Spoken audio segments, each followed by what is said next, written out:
Okay, what I'm going to show you is a little bit more of an explanation of my wood gas stove. I posted a video of this about a week ago, and there were a lot of questions that I got after I posted it. This one wasn't posted on YouTube, it was posted on Facebook. I had a few people wanting to know what in the world is a gas stove. I didn't really explain anything in the video, I was just showing mine. So I thought I would take a little time and shoot a video showing the stove as well as mixing in a fire starter. So what I'm going to start out with, first of all, is the star of the show, which is this guy right here. This can is actually a can within a can. This is a wood gas stove. Now, wood gas stoves like this are also sometimes called TLUDs or TLUD stoves. TLUD is an acronym. It stands for top lit updraft, and that's because you light the fuel from the top instead of from the bottom. And the way that these work then is your fuel's in the bottom, you light your fire on top. As it starts getting everything nice and hot in here, it starts heating up the walls, and there's a manifold. If you look on the underside, there's an airspace between the two cans. And what happens is, as the air in there gets nice and hot, hot air rises, so the air starts coming in through your primary holes down here on the outer can, and that air starts rising, and it comes out of the manifold through these holes, and I don't know if you can see them, but there's a series of holes that go the whole way around the inner can. Those are what are called jets. And what happens is, as your fire is heating up the wood or biomass under it, it starts causing that stuff, your biomass, your fuel, your wood, whatever you're using for fuel, to start breaking down. And as it breaks down, its volatile components start coming out. But because they are down underneath everything, it's an oxygen-starved environment. So while they are getting hot, they're not able to combust. And that's good, because what happens then is those gases are drawn down through these holes. I don't know if you can see them in the bottom of the inner can. Those gases are mixed with incoming air. It flows up, this is the updraft portion, through the manifold, out these holes, these jet holes. And as it comes out, of course, you have your fire and your heat from your primary burn here. So it ignites. And what you're actually burning is a combination of carbon monoxide, which of course is a toxic gas, but it's also very flammable, along with some hydrogen and some methane and a few other things.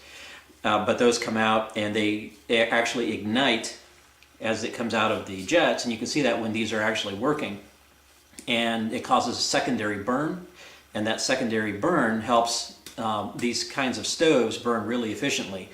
And also, as a consequence, they burn with very little smoke compared to a normal fire.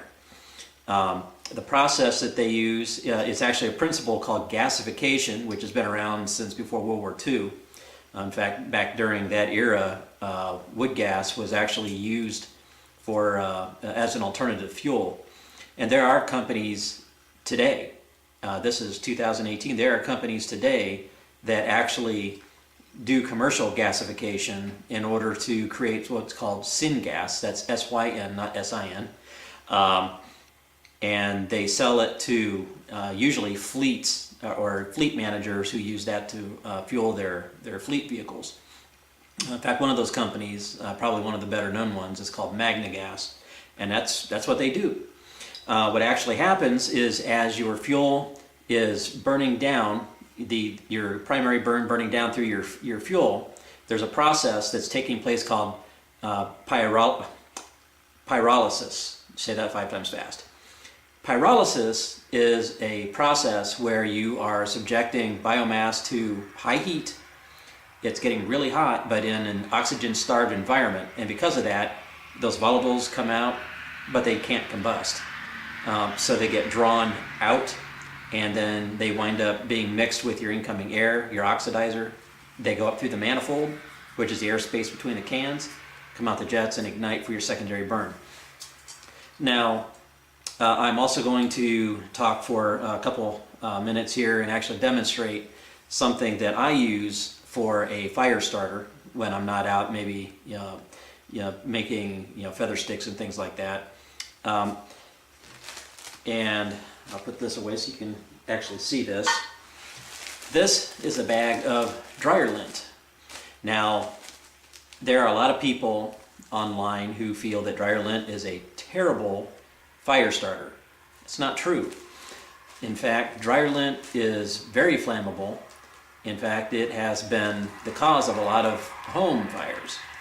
This stuff burns. Now, a lot of people would say, don't use lint, use cotton. That's great. Cotton works really good. But you have to buy cotton. This, all I have to do is raid my wife's dryer, the lint trap, and I get a nice bag of dryer lint, which is perfect for a fire starter. Now, the thing about dryer lint burns really fast if you don't do anything with it but just light it on fire. So as a fire starter, all by itself, it really isn't all that fantastic. You might get 4 seconds, 5 seconds, maybe 10 seconds if you're lucky. If your fuel is damp or wet, that's not going to be long enough for it to get warm enough to light. So what I'm going to do is I'm going to tear off some, and I'm going to show you how quickly it burns when it's just the dryer lint. I'm going to mix some another gob of it with petroleum jelly. This is just plain old petroleum jelly like what you might get at Walmart or the dollar store. Really cheap stuff. This will last you probably nearly forever. The reason for using this isn't to make your lint more flammable. It's flammable enough as it is. It helps it burn longer so that it'll burn long enough to heat up and dry out any of your damp wood or biomass until it starts burning. So what I'm going to do first is I'm going to separate out a couple pieces of this. Okay, and I think I'll just tear this one in two because it's a pretty good sized piece. So we'll go ahead. That's okay, I can edit it.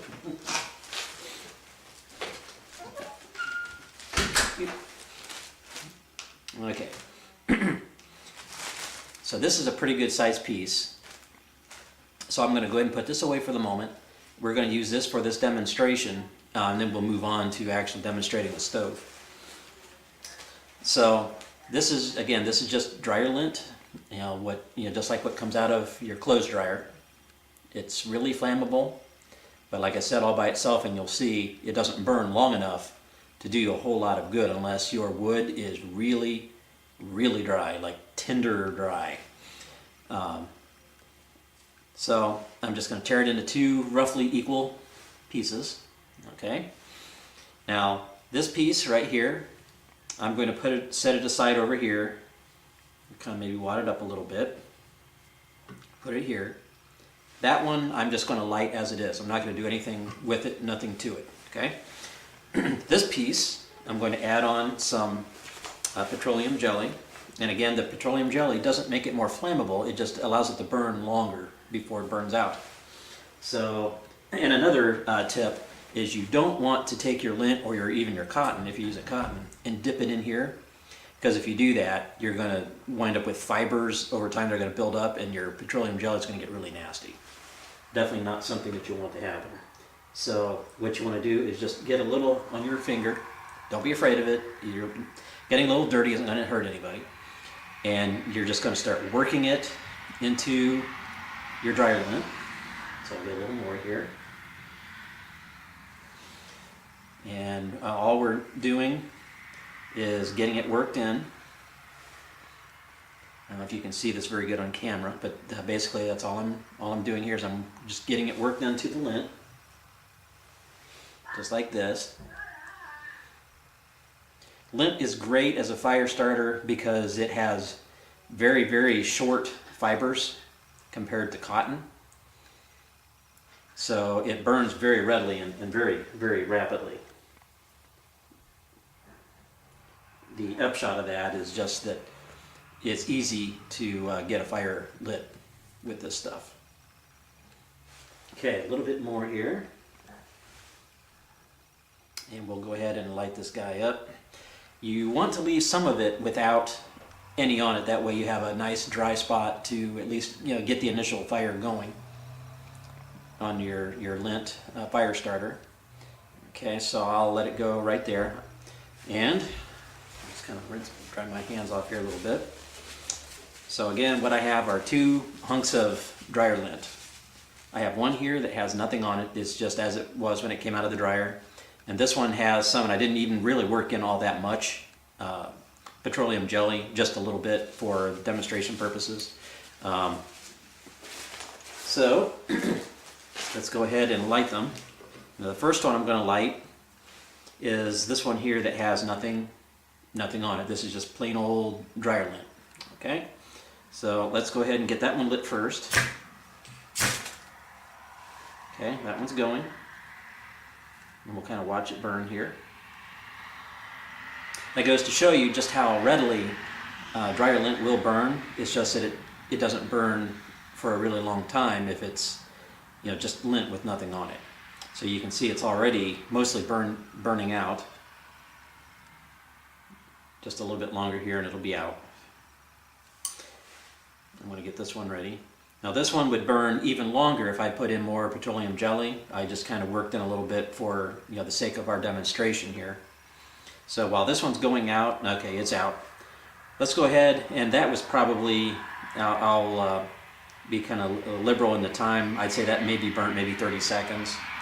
Not bad, but if your wood or your biomass, whatever you're using for fuel, is damp or wet, that's not long enough to dry it out. So actually I'm going to kind of snuff that so it stops smoking.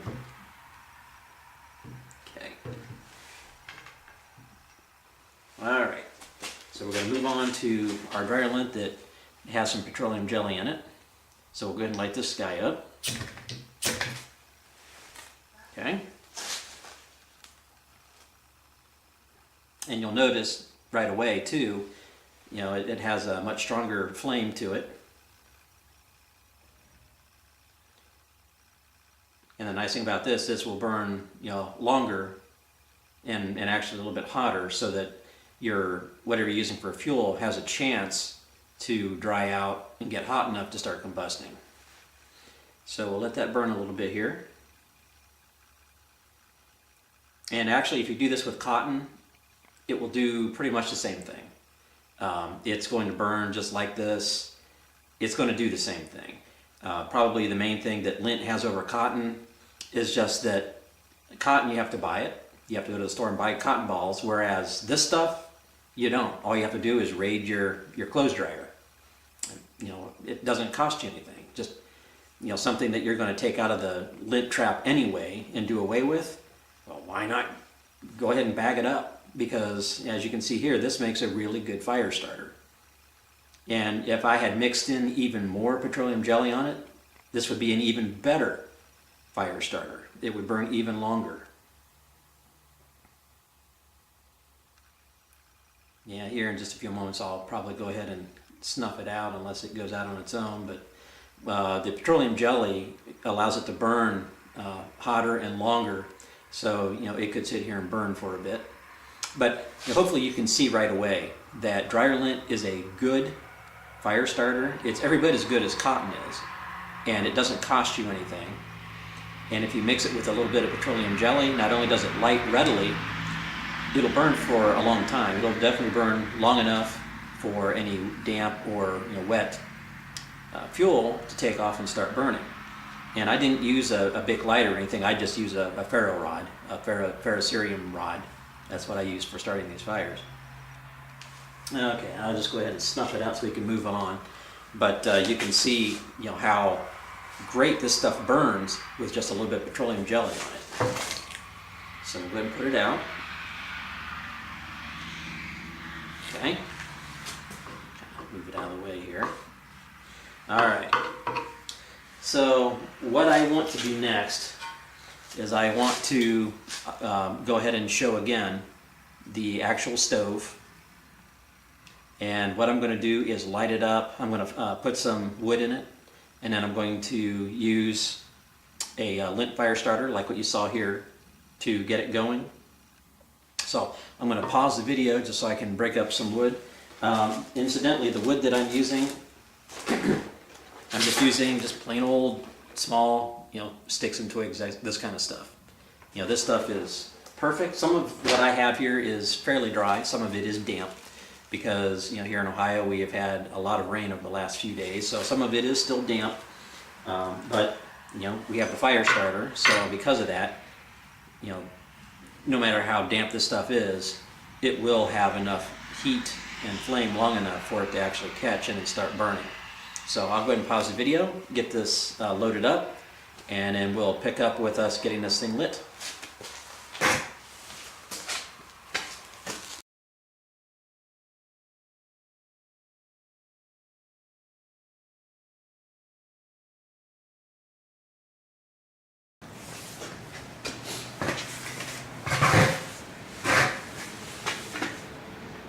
All right, folks.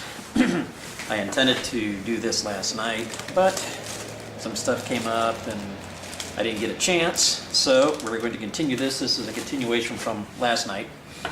And you can probably see in the video here some of the flakes you see there. That is snow. It is snowing here. We're located in Ohio, and we've got one of those wonderful late season little snowstorm squall type deals going on, so kind of bear with me. But I have our stove loaded up, and as well as my fire starter, which again is dryer lint with petroleum jelly worked into it. So what I'm going to show you is the actual stove. I'm going to light it up for you. So now you pretty much know everything. Just the quick review. This is a wood gas stove made out of 2 cans, an inner and an outer can. There's an air space that makes a manifold in between the inner and outer walls. There are primary holes along the bottom. There's a ring of jets. There are holes around the top here, and there are holes in the bottom. And the way that these stoves work is by the process of pyrolyzation or pyrolysis. Your pyrolyzation of the wood or your biomass, it's actually pyrolysis. The method that this uses to create what's called syngas or wood gas is something that is old. It's old technology. It was around even before World War II. During the war, during rationing, wood gas, what's called gasification, was used by a lot of people to make fuel so that they could run their engines during the rationing when they couldn't get it by normal commercial means. So I'm going to go ahead and get the stove lit up.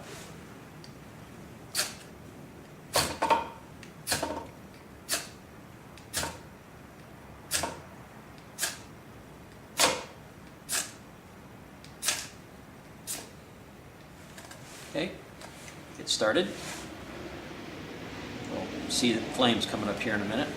They are burning down a little bit down here in the bottom portion. I might see if I can get some to catch more over here.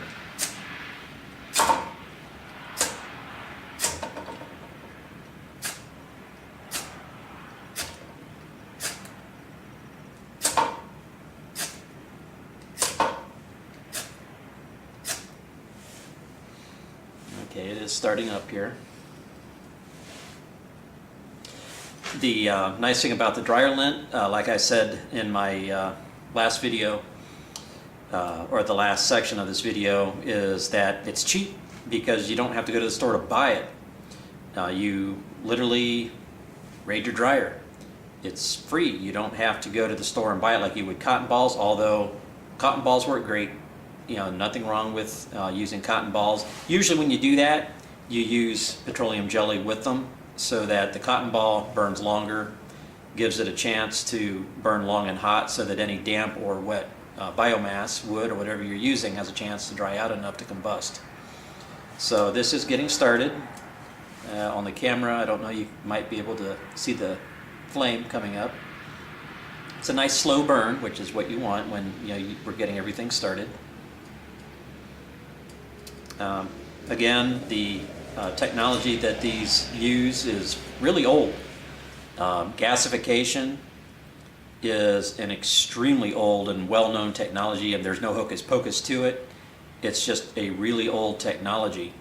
But the nice thing about the way these work is that once you get pyrolysis going on, which happens as the heat in the manifold gets, starts to build, as the flame on top starts burning the fuel down below, it's going to heat the manifold. Hot air rises, it comes up through the manifold and out the jets, and along with oxygen, it's also going to be carrying your hydrogen, your carbon monoxide, and a little bit of methane. And you put those together when they come out of the jets up here in your primary burn, they ignite, and you get a secondary burn, a nice efficient burn. One nice thing about that is that once pyrolysis starts going, and you'll know that because you'll see the flames start to come out of the jets around the can, is that you really won't see much in the way of smoke. And a lot of that is because once you have gasification going on, your stove is effectively burning pretty much everything.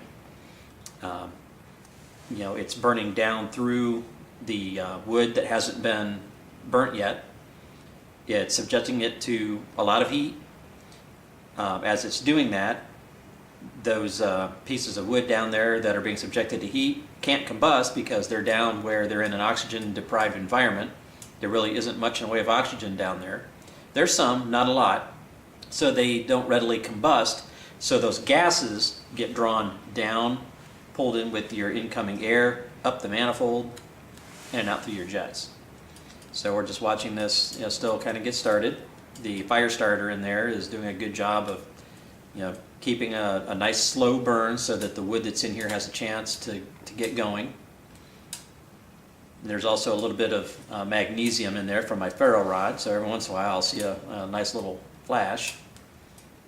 But this is what you want to see when it first starts up. You don't want to see a really fast burn like a match, like when you're striking a match, because a fast burn like that will burn out really fast.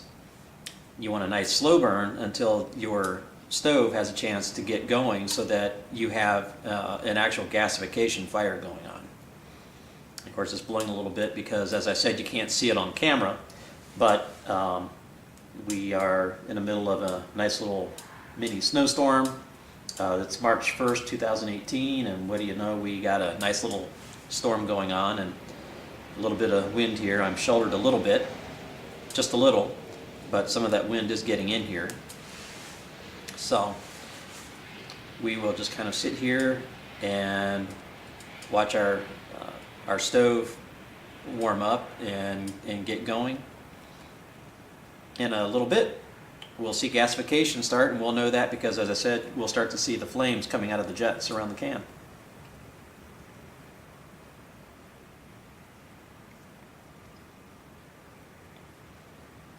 And I'll just keep rolling and edit later.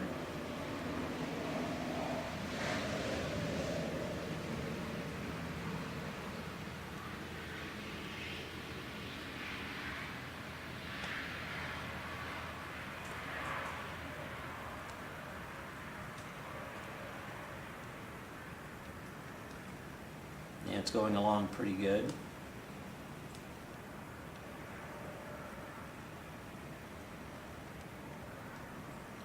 Yeah, there's some pretty good heat going on down there. A lot of this wood, they're small pieces of wood. I could have used any kind of biomass. You can use wood. Some people use wood pellets, which are great. They're easy to carry too. Some people use pieces of mulch. You can use anything that's biomass, any kind of carbon biomass. Wood just happens to be the main thing that most people think of when starting a fire, and it makes sense because wood is, for the most part, just about everywhere. In a little stove like this, all you have to do is break up your little pieces a little bit, put them in. This is a smaller stove. I made this one small enough that it's easy to tote around, carry around with me. So this is something that I might carry in my backpack or in something else where it doesn't take a lot of room up. One thing that I also wanted to mention is that a lot of times you'll see these kinds of stoves where the people will put like a tuna fish can. They'll make like a stand that sits on the top of it, and then you put your pot on top of that tuna fish can. That's fine. The reason I don't do that is because when you put that on top and then you put a pan of something, whether it's food or water or whatever it is you're cooking, on top of that, it's going to make your stove top heavy. And making it top heavy, the stove is likely to tip over, and you really don't want that to happen, especially if you're out and about on the trail or whatever it is you're doing. You're tired, you went to the trouble of lighting your fire up, and then it falls over and you have to restart it. Not a really happy thought to have to do that. So what I do is I have a nice little rack that goes around the outside of the can. It stands on its own feet. It's got 4 little feet. They sit just basically around the can, around the stove, and it has a grate that's right on top. And then all I do is I put my pot on top of that. And by doing that, I can get it right down there in the heat of the stove. At the same time, none of that is ever touching the stove, so I don't have any kind of a top-heavy situation going on where I might tip my stove over. Because definitely if I'm going to the trouble to maybe boil up some water for maybe a cup of coffee, soup, or to cook something else up, the last thing that I want to do is do something that could make my fire wind up being lost because the whole thing tipped over. And these do put out a lot of heat.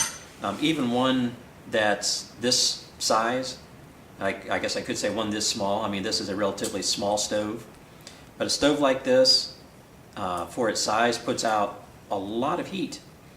And a small one like this is also a very efficient one. One thing that's kind of neat, and I can see it right now, I'm watching it right now, there isn't a lot of smoke coming off of it, and the reason is because gasification is starting, and what I can see the smoke coming off, but it's rolling. It's right about in this area. It goes pretty much all the way across. It's like a cloud, and it's basically rolling. It's not coming up because it's being drawn down down through our fuel, and then coming up, and then we're burning it in our secondary burn. But I'm watching it right now, and it's kind of neat to watch. Anytime you light one of these up, it's really cool because when you look down in there, when you start to notice that you're not getting a lot of smoke coming off of the fire itself, if you look down in here, you'll see it. You'll see the smoke. You'll see it kind of rolling, and that's because it's not able to come up. Instead, it's being drawn down and then coming up through the manifold, and it just becomes a part of what's being burned in the secondary burn, which is really kind of cool. If you were out in a tactical situation where you don't want people to see your smoke because it might start a party that you don't really want to be invited to, well, once you get one of these going, you're not going to have a lot of it. Now, granted, at night they're going to see the light of the flame, but by day they're not going to see much in the way of any kind of smoke, which is especially nice because typically in the daytime smoke's going to give you away. Now, otherwise, unless you are in a tactical situation, you're not going to be so much worried about that. So, in a case like that, it's just nice that you're not getting a lot of smoke off of it. Not because you're going to choke on the smoke, but because the fact you're not seeing it is a good indication that your stove is burning really efficiently. So everything that's being drawn down from up here is being brought up through the manifold and then burned in the secondary burn. Yep, we do have gasification going. The camera probably doesn't really pick it up. One thing that's kind of neat, I'm able to see it because I'm looking down on the can, down on my stove, but one indication is that you'll see the blue flames. And then in a bit here, you can probably, unless you can see it now, you'll see the flames, coming in from those holes that are our jet holes. I'm watching it here. I don't imagine the camera's able to pick it up very well. But this right now, this is putting out a lot of heat. Yeah, it's gasifying. I have my secondary burn is going. I have flames coming out from my jet holes here. I got that nice blue flame, which is good indication that I'm getting good pyrolysis. I'm getting good gasification. My volatiles are coming up, they're being reburned. I'm not getting much in the way of smoke. Maybe a little bit. You're not going to have a fire and zero smoke, but I have very, very little smoke, because in fact I can still see it down in there rolling. What I have going on instead is a nice gasification fire. This thing is going really good. Right about now I would be putting my rack around here, flipping down its little legs, and I'd be putting on a pot of water and heating it up for probably a cup of coffee. I am highly addicted to coffee, and if I'm out and about doing whatever, one of the first things I'm going to do after I've been hiking or walking or whatever it is that I'm doing, I want a cup of coffee. I hope the camera is picking this up pretty well. There's good gasification going on. I'm kind of looking in the viewfinder, which I have aimed at myself, and in the viewfinder I can see the lines, the individual lines of the flames that are coming out of the gas jets. It's really kind of neat with these kinds of stoves, not only the way that they work and what they do, but the fact that it's just neat to watch. Once they get going on and you can see the gasification going on, I'm looking at the flames coming out of the gas jets here. It's just really neat to watch it. At the same time, I probably should have just went ahead and brought out my rack and heated up some water while I was yakking here. I've been asked about what this is. This, I'll kind of hold it up here a little bit, if you can see it. This is called a ferro rod. If you can kind of see it there. This is a ferro rod. Ferro rods, or ferro is short for ferrocerium. These are rods that are used for starting fires. The nice thing about these is that you can start a fire pretty easily with it. There's no lighter fluid, there's no butane, there's nothing like that. You literally just hold the rod and the striker. What I do, some people will kind of do this. Problem with that is just throw sparks, and you're not really getting a good way to aim it. So what I do is I hold my striker. Another little tip. What I do is wherever I'm wanting to light something, whether it's fire starter or something else, what I'm doing is I'm holding my striker right there where my material is that I want to light up. I hold my rod against it, hold the striker still, and pull the rod back. In doing that, I can aim the sparks, I can direct the sparks better at where I want them to actually go in order to better light up the fire that I'm trying to get going. As you can see here, I have very good gasification going on. Pyrolysis is going very well. The jets are pumping out some really good flames here. I can see smoke in there. The smoke is rolling. It looks like a best way I can describe it, if you've never seen one of these kinds of stoves work, it just looks like a cloud that's just kind of rolling, and it's rolling because it's not able to come up, because you have the gasification process drawing that down, because you have air coming in through your primary holes down here at the bottom of the can. It's pulling that smoke down, and then it's ultimately coming back up through the updraft, and then ultimately being burned in the secondary burn out of these jets. Something else, I think I mentioned it in the last segment, but these stoves are also called TLUD stoves. That's T-L-U-D. TLUD is an acronym. It stands for Top Lit Updraft. I'm pretty sure I mentioned it, but just in case I didn't. Top Lit Updraft. And what that means is that you light these on the top, and I know I'm pretty sure I explained this before, but you light these kinds of stoves up on top. Once you load them up with your fuel, whether it's wood or whatever it is you're going to burn for fuel, you put your fire starter or your birch bark or whatever it is you're going to use, your feather stick, on top, and you light your stove on top. It's top lit. You light it on top so that as it's working, as your stove is doing its thing, it's actually burning down. That's the process of pyrolysis. It's burning down instead of burning up, which is the way that most fires, like campfires, work. You put all your wood and everything in a teepee. Put your materials to start the fire down below. You light it up and it burns up. A stove like this, a T-Lud stove, you start your fire, you light it on top, and then the process of pyrolysis burns it down. So the heat up top is heating up, and it heats it up pretty rapidly actually. But it's heating up your fuel that's down below it. That fuel down below is in an oxygen-starved environment. Again, there is some oxygen, obviously, it's not in a vacuum. But it is starved for oxygen.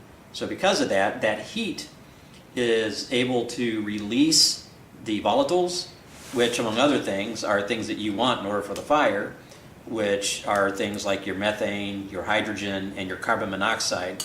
A lot of people wondered about that. Carbon monoxide, how can that burn? Well, actually, carbon monoxide burns pretty strongly. Most people know it because it's a toxic gas, and it is. Carbon monoxide is a toxic gas. As it turns out, it also is a very flammable gas. So, because of that, you have all of those gases being pulled down through. They're being released by the heat up above. It's the process of pyrolysis. And as it comes down, again, you have air coming in through the primary holes. We've already heated up the manifold, the airspace in between the cans, the inner and outer walls of the cans. And it has nowhere to go but up. And of course it's going to go up because hot air rises. There goes a snowplow. So as it comes up, then it has nowhere to go but out the jets. And I really, I think on a camera it's showing up pretty well. I have great gasification going on. I have a burn coming out of all the jets around the ring. But once it does that, it comes out. Now those gases come out here into where you have your flame from your primary burn. Well, now they're going to ignite, and they're going to burn, they're going to combust, because now they have oxygen and they have an ignition source, which is the heat, the fire. So yeah, this is going exceptionally well. Again, I have flames coming out of every one of the jet holes, which is exactly what you want. That means that we are gasifying well, and you can probably also notice there really isn't much. So we have smoke coming off of this thing. A little bit of snow blowing in here a little bit.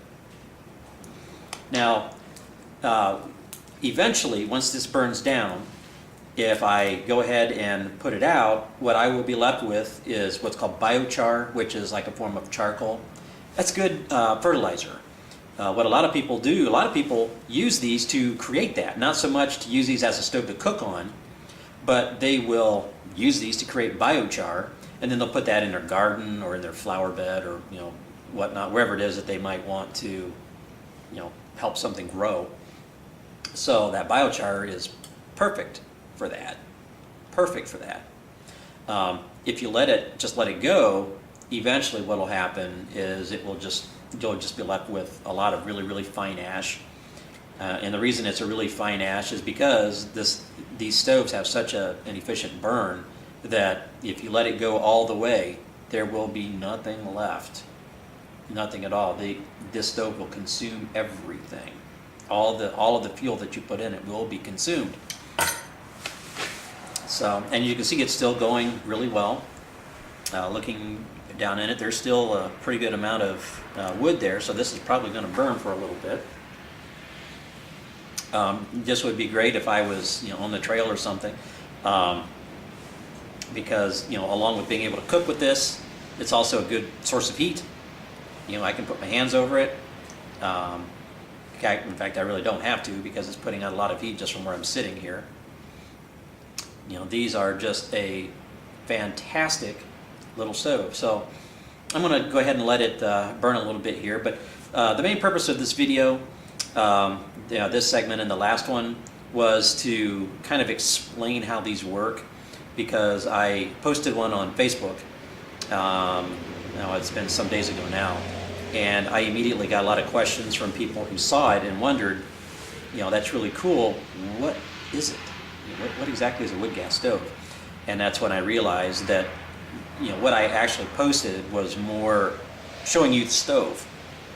What I didn't do was actually explain what it was and exactly what it did. I mean, yeah, you burn stuff, you put fuel in it and you burn it, but it's not like a normal stove.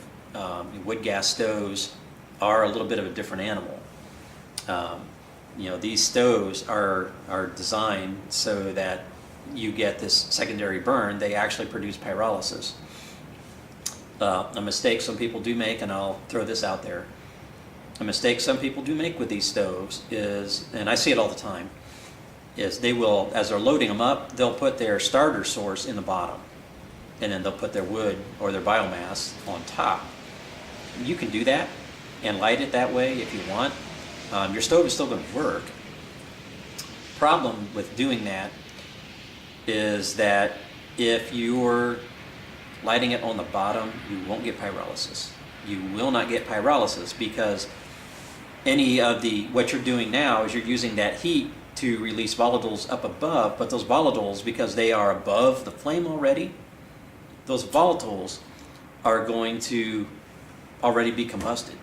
So anything that you would get that would come down and then back up out of your jets, if you have anything, it's going to be a little bit of carbon monoxide. You're not going to have much of anything else because it's all burned. Okay, so it looks like we have pretty much exhausted the bulk of our fuel here. It's still burning, but now mostly down inside. So, now it's at the point where it's going to reduce to biochar, and I am going to let it go ahead and do that, because like I said, it's a good fertilizer. If you're out and about on the trail, it's not a bad idea to maybe bury some of that. It's not going to hurt anything. You're not, hurting the landscape or anything. It's not a harmful substance by any means. In fact, it is like a type of fertilizer. The nice thing though is even once they've burnt down to the point here where now they're starting to reduce, it puts off a lot of heat still. I mean, it feels nice. But you probably saw, and I wanted you to be able to see how long this would burn. This is exactly what you would be able to expect if you were on the trail or out and about, or whatever it is, wherever it is that you are and where you're using this thing. You have plenty of time to sit down, put on a pot of water, heat it up for soup, heat it up for coffee, tea, whatever. Maybe cook up something else. And the burn time that I had with this while I was yakking here, consider this is just a relatively, well, not just relatively, this is a small wood gas stove. Of course, I made it small to make it easy to take around with me and carry around with me, but there are some people that make them a lot bigger. Some people make them in paint cans that are pint size, the gallon size paint cans. Some people make these in 5-gallon buckets, where you have a 5-gallon bucket for your outer can, and then the inner can is something else that's a little bit smaller in diameter, so that it preserves the manifold inside, because you are still dealing with a can within a can. So they're designed so that even with a 5-gallon bucket, you have a smaller inner can that's small enough that there's an airspace here. So I hope this was informative. Like I said, I'm going to let this go ahead and reduce to biochar before I go ahead and put this thing out. Hopefully by me sitting here and yakking and kind of explaining it rather than just showing you, ooh, a stove that burns. Hopefully you have a better understanding of what these are. So, as opposed to a normal, just a plain old regular stove or even a can that you might just put wood in. This kind of a stove is much more than that. They are designed to be efficient, especially because if you are on the trail or out and about, you don't want to have to be messing around a lot with trying to get something going and then have it burn for a long enough time that you could, because you really want this thing to burn long enough that you could heat up some water, heat up some food, have a quick meal or something, maybe warm your hands up. In fact, it's almost too hot to hold my hands over it. it's still going pretty good down in there. It's reducing the biochar right now. That's one of the cool things is once it's all done, then you get that side benefit. It'll sit there and it'll reduce the biochar. It's really kind of cool. So, well, thank you for watching. Thanks for putting up with me kind of yakking. I know it might have been somewhat boring, hearing me talk while this thing was burning and everything, but there was a point to it. There was a method to the madness. Thanks a lot.